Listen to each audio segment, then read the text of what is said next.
నమస్కారం. మాగల్ఫ్ న్యూస్ కి స్వాగతం. ప్రతిరోజు 6 దేశాల తాజా వార్తలు మీకు అందించబడుతున్నాయి.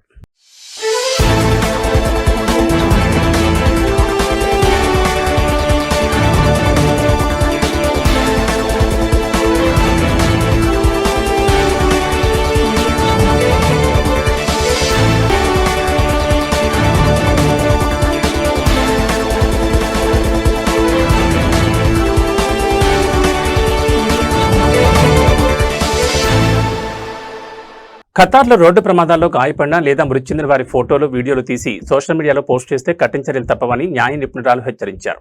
చట్టపరమైన అనుమతి లేకుండా ప్రమాద బాధితులను చిత్రీకరించడం నేరమని స్పష్టం చేశారు. న్యాయవాది, లీగల్ కన్సల్టెంట్ ఖదీజా అల్ సాయిక్ మాట్లాడుతూ, ప్రమాదం జరిగినప్పుడు మొబైల్ తీసి వీడియోలు తీయడం కంటే వెంటనే అంబులెన్స్ పోలీసులకు సమాచారం అందించాలని సూచించారు. ప్రమాద దృశ్యాలను సోషల్ మీడియాలో ప్రచారం చేయడం ద్వారా అవగాహన కల్పిస్తున్నామని కొందరు చెప్పినా ప్రజల్లో అవగాహన కల్పించే బాధ్యత సంబంధిత అధికారులదేనని స్పష్టం చేశారు. ఖతార్ పెనల్ కోడ్లోని ఆర్టికల్ 333 ప్రకారం ప్రమాదాల్లో గాయపడిన లేదా మృతి చెందిన వారి ఫోటోలు, వీడియోలను చట్టం అనుమతించిన పరిస్థితులు మినహా తీయడం లేదా ప్రసారం చేయడం నేరం. దీనికి 2 ఏళ్ల వరకు జైలు శిక్ష లేదా క్యూఆర్ 10,000 వరకు జరిమానా లేదా రెండింటిలో ఏదైనా ఒకటి విధించవచ్చు. అలాగే ఇతరులను అవమానించడం, పరువు తీసే ఉద్దేశంతో బహిరంగ ప్రదేశాల్లో వారి ఫోటోలు, వీడియోలు తీయడం లేదా ప్రసారం చేయడం పైన చట్టం ఆంక్షలు విధిస్తుంది. ప్రమాద బాధితుల ఫోటోలు సోషల్ మీడియాలో వైరల్ కావడం వారి కుటుంబ సభ్యులకు తీవ్ర మానసిక వేదన కలిగించవచ్చని అల్ సాయిక్ పేర్కొన్నారు. అధికారికంగా సమాచారం అందకముందే సోషల్ మీడియాలో తమ కుటుంబ సభ్యుడిగా గాయాలు లేదా మరణానికి సంబంధించిన దృశ్యాలను చూడాల్సిన పరిస్థితి రావడం బాధాకరమని తెలిపారు. ఇటీవల ఖతార్ అంతర్గత వ్యవహారాల మంత్రిత్వ శాఖ కూడా ప్రమాదాలు, ఇతర ఘటనలు జరిగిన ప్రాంతాల్లో గుమిగూడడం, అక్కడి పరిస్థితులను ఫోటోలు, వీడియోలు తీసి సోషల్ మీడియాలో పంచుకోవడంపై హెచ్చరికలు జారీ చేసింది. ఇలాంటి చర్యల వల్ల అంబులెన్స్లు, సివిల్ డిఫెన్స్ భద్రతా సిబ్బంది ఘటనా స్థలానికి చేరుకోవడంలో ఆలస్యం జరిగి ప్రజల భద్రతకు ముప్పు ఏర్పడే అవకాశం ఉందని తెలిపింది. మొబైల్ ఫోన్లు, సోషల్ మీడియా ద్వారా ఏ సమాచారమైనా క్షణాల్లో విస్తృతంగా వ్యాపించే పరిస్థితులు ప్రతి ఒక్కరూ తమ రోజువారీ చర్యలకు సంబంధించిన చట్టాలను ప్రాథమికంగా తెలుసుకోవాలని అల్ సాయిక్ సూచించారు.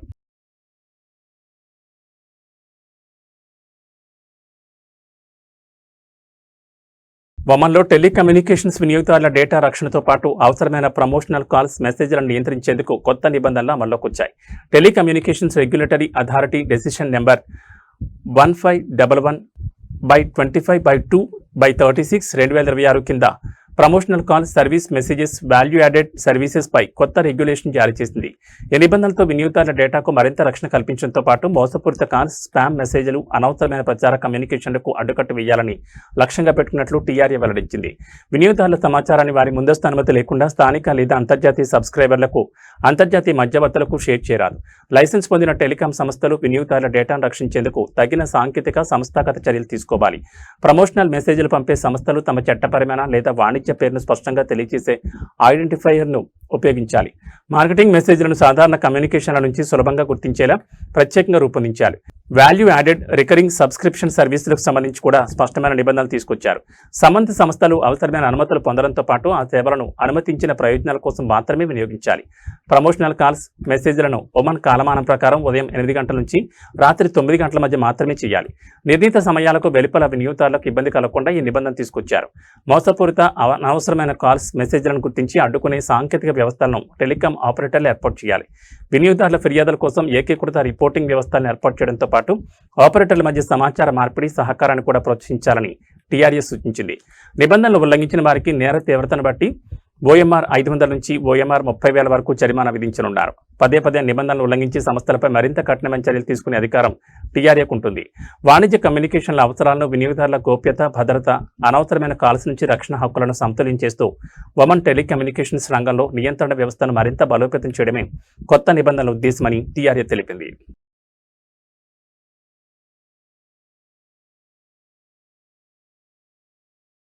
దుబాయ్లో ఇళ్ల అద్దె చెల్లించేందుకు భారీ మొత్తంలో అప్పులు చేయాల్సిన పరిస్థితికి త్వరలో చెక్ పడనుంది. దుబాయ్ ల్యాండ్ డిపార్ట్మెంట్ తీసుకొచ్చిన ఫ్లెక్సీ రెంట్ పథకం ద్వారా అద్దెదారులు నెలవారీ, త్రైమాసిక లేదా వార్షిక ఆదాయాల్లో అద్దె చెల్లించే అవకాశం పొందుతున్నారు. ఇప్పటివరకు దుబాయ్లో చాలా మంది అద్దెదారులు ఏడాది అద్దె కోసం పెద్ద మొత్తంలో ముందుగానే చెక్కులు ఇవ్వాల్సి వచ్చేది. ఆ మొత్తాన్ని సమకూర్చుకునేందుకు కొందరు వ్యక్తిగత రుణాలు, క్రెడిట్ కార్డులను ఆశ్రయించేవారు. దీంతో ఇంటి అద్దెతో పాటు వడ్డీ భారం కూడా పడేది. ఫ్లెక్సీ రెంట్ పథకం ద్వారా అద్దెదారులు తమకు అనుకూలమైన చెల్లింపు విధానాన్ని ఎంచుకోవచ్చు. నెలవారీ, 3 నెలలకు ఒకసారి లేదా 6 నెలలకు ఒకసారి చెల్లించే అవకాశం ఉంటుంది. ఏడాది మొత్తంలో చెల్లించాల్సిన అద్దె మొత్తం మాత్రం మారదు. మెర్లిన్ రియల్ ఎస్టేట్ సహ వ్యవస్థాపకుడు రోహిత్ బచాని మాట్లాడుతూ పెద్ద మొత్తంలో అద్దె చెక్కు కోసం వ్యక్తిగత రుణాలు లేదా క్రెడిట్ కార్డులపై ఆధారపడే అవసరాన్ని ఈ పథకం తగ్గిస్తుందని తెలిపారు. కొత్తగా ఇల్లు అద్దెకు తీసుకునే వారికి భారీ మొత్తాన్ని ముందుగానే చెల్లించడం పెద్ద సమస్యగా ఉంటుందని spring field properties CEO Farooq Syed చెప్పారు. నెలవారీ జీతంపై ఆధారపడే ఉద్యోగులకు ఇది ఆర్థికంగా భారంగా మారుతుందని తెలిపారు. ఈ కారణంగా కొందరు 4 నుంచి 6 నెలలు డబ్బు కూడబెట్టే వరకు తాత్కాలిక ఇళ్లలో ఎక్కువ అద్దె చెల్లించాల్సి వస్తుందన్నారు. దుబాయ్ ల్యాండ్ డిపార్ట్మెంట్ జూన్ 23న ఫ్లెక్సీ రెంట్ పథకాన్ని ప్రారంభించింది. ఇందులో భాగంగా పాల్గొనే రియల్ ఎస్టేట్ సంస్థల ద్వారా ఇళ్లు అద్దెకు తీసుకునేవారు తమకు అనుకూలమైన చెల్లింపు విధానాన్ని ఎంచుకోవచ్చు. అంతేకాకుండా సెప్టెంబర్లో రెంట్ నౌ పే లెటర్ సేవను ప్రారంభించేందుకు దుబాయ్ సిద్ధమవుతోంది. దీని ద్వారా ఏడాది అద్దెను వడ్డీ లేకుండా గరిష్టంగా 12 నెలల వరకు విభజించి చెల్లించే అవకాశం కల్పించనున్నారు. ఈ సేవను దుబాయ్ ల్యాండ్ డిపార్ట్మెంట్ ఓ స్థానిక బ్యాంకుతో కలిసి అభివృద్ధి చేస్తోంది. ఫ్లెక్సీ రెంట్ పథకం వల్ల నేరుగా అద్దెదారులు తగ్గే అవకాశం తక్కువేనని రియల్ ఎస్టేట్ రంగ నిపుణులు చెబుతున్నారు. అద్దెదారులను ప్రధానంగా డిమాండ్, సరఫరా, ప్రాంతం, ఆస్తి నాణ్యత వంటి అంశాలు నిర్ణయిస్తాయని పేర్కొన్నారు. అయితే నెలవారీ చెల్లింపులను ఎంచుకునే అద్దెదారుల నుంచి కొందరు యజమానులు అదనపు మొత్తాన్ని వసూలు చేసే అవకాశం ఉందని నిపుణులు హెచ్చరిస్తున్నారు. దుబాయ్లో అద్దె మార్కెట్లో పోటీ పెరుగుతున్న నేపథ్యంలో యజమానులు అద్దె తగ్గించడం కంటే సౌకర్యవంతమైన చెల్లింపు విధానాలను అందించేందుకు మొగ్గు చూపే అవకాశం ఉందని రోహిత్ బచాని తెలిపారు. మొత్తంగా చూస్తే ఫ్లెక్సీ రెంట్ పథకం దుబాయ్లో ఇల్లు అద్దెకు తీసుకునే సమయంలో ఎదురయ్యే భారీ ముందస్తు ఆర్థిక భారాన్ని తగ్గించడంతో పాటు కుటుంబాల నెలవారీ నగదు ప్రవాహానికి ఊరట కల్పించనుంది.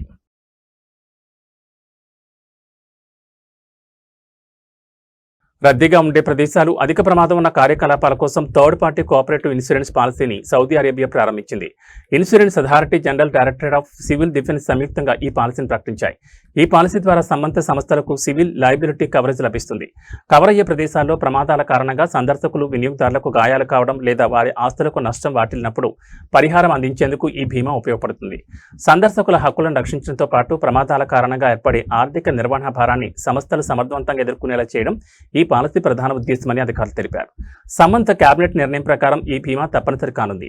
తప్పనిసరి బీమా వర్తించే కార్యకలాపాలు నిర్వహించేందుకు general directorate of civil defence licence పొందాలంటే ఈ పాలసీ కీలక నిబంధనగా మారనుంది.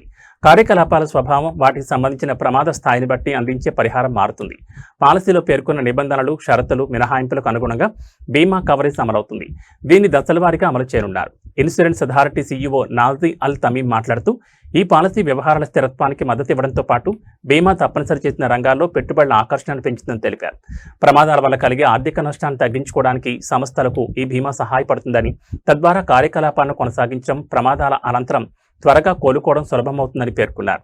సౌదీ విజన్ 2030 లక్ష్యాలకు అనుగుణంగా దేశ ఆర్థిక వృద్ధి, పెట్టుబడుల విస్తరణకు ఈ విధానం దోహదపడుతుందని వెల్లడించారు. బహ్రెయిన్లో ప్రైవేట్ రంగ ఉద్యోగులకు ప్రయాణ ఖర్చుల భారం తగ్గించేందుకు కొత్త ప్రతిపాదన తెరపైకొచ్చింది. ఉద్యోగులకు నెలకు కనీసం BD-15 ట్రాన్స్పోర్ట్ అలవెన్స్ అందించేలా కార్మిక చట్టంలో సవరణ చేయాలని ఎంపీ జలాల్ ఖాద్యం ప్రతిపాదించారు. ప్రైవేట్ సంస్థ ఇప్పటికే ఉద్యోగులకు ఇంటి నుంచి కార్యాలయానికి తిరిగి ఇంటికి రవాణా సౌకర్యం కల్పిస్తే ఈ అలవెన్స్ వర్తించదు. మిగతా ఉద్యోగులకు నెలకు కనీసం BD-15 చెల్లించేలా చట్టాన్ని సవరించాలని ఆయన కోరారు. ప్రైవేట్ రంగ ఉద్యోగులు పెరుగుతున్న ఇంధనం, ప్రయాణ ఖర్చులతో ఇబ్బందులు పడుతున్నారని ఖాద్యం పేర్కొన్నారు. చాలా సంవత్సరాలుగా ప్రైవేట్ ఉద్యోగుల వేతనాల్లో పెద్దగా మార్పు లేకపోవడంతో రవాణా ఖర్చులు వారి కుటుంబ బడ్జెట్పై అదనపు భారంగా మారాయని తెలిపారు. ప్రస్తుత 2012లోని లా నంబర్ 36లోని ఆర్టికల్ 10కు సవరణలు చేయాలని ఆయన ప్రతిపాదించారు. ప్రభుత్వ రంగ ఉద్యోగులకు కనీసం BD-20 ట్రాన్స్పోర్ట్ అలవెన్స్ లభిస్తోందని ఖాద్యం తెలిపారు. ప్రైవేట్ రంగ ఉద్యోగులకు BD-15 ఇవ్వడం ద్వారా ప్రభుత్వ, ప్రైవేట్ ఉద్యోగాల మధ్య ప్రయోజనాల వ్యత్యాసాన్ని కొంతవరకు తగ్గించవచ్చన్నారు. ఈ అలవెన్స్ వల్ల ఉద్యోగుల ప్రాథమిక వేతనం కుటుంబ అవసరాలకు ఎక్కువగా ఉపయోగపడుతుందని, ప్రైవేట్ రంగ ఉద్యోగాలు బహ్రెయిన్ పౌరులకు మరింత ఆకర్షణీయంగా మారతాయని పేర్కొన్నారు. ప్రస్తుతం కొన్ని ప్రాంతాల్లో పనిచేసే ఉద్యోగులకు యజమానులు తగిన రవాణా సౌకర్యం కల్పించాల్సిన నిబంధన ఉంది. ప్రతిపాదిత సవరణలో ఈ బాధ్యతను కొనసాగిస్తూనే సంస్థ నుంచి రవాణా సౌకర్యం పొందని ఉద్యోగులకు BD-15 నెలవారీ అలవెన్స్ చెల్లించేలా నిబంధన తీసుకురావాలని ఖాద్యం కోరారు. ఇవి మా కల్ప న్యూస్ విశేషాలు. మరో బులెటిన్లో మళ్ళీ కలుసుకుందాం. నమస్కారం.